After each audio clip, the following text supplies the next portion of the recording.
Chapter 16 20 দাগে 2।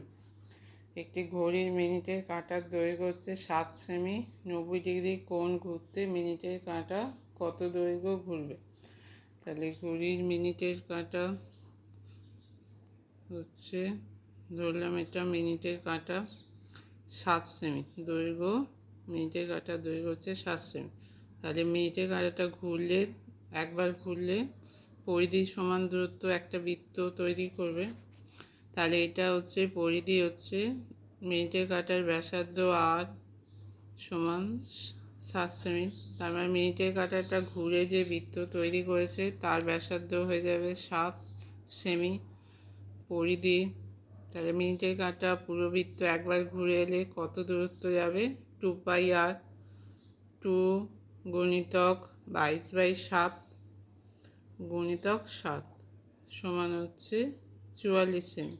তাহলে বৃত্ত একবার ঘুরলে 44 সেমি দূরত্ব যায়। একবার ঘোরা মানে কত ডিগ্রি কোণ উৎপন্ন করছে? এখানে বৃত্ত মানে 360 ডিগ্রি। তার মানে 360 ডিগ্রি কোণ 360 ডিগ্রি কোণ ঘুরতে সে কত দূরত্ব যাচ্ছে? ঘুরতে দূরত্ব যায় 44 সেমি।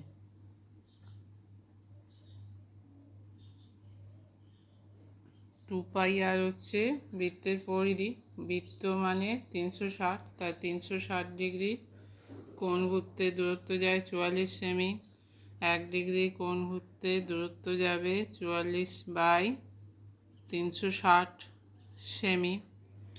90 ডিগ্রি কোণ ঘুরতে দূরত্ব যাবে 44 গুণিতক 90/360।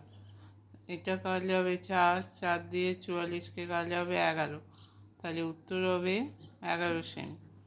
তাহলে উত্তর 90 ডিগ্রি কোণ ঘুরতে মিনিটের কাঁটা কত দৈর্ঘ্য ঘুরবে? 11 সেমি।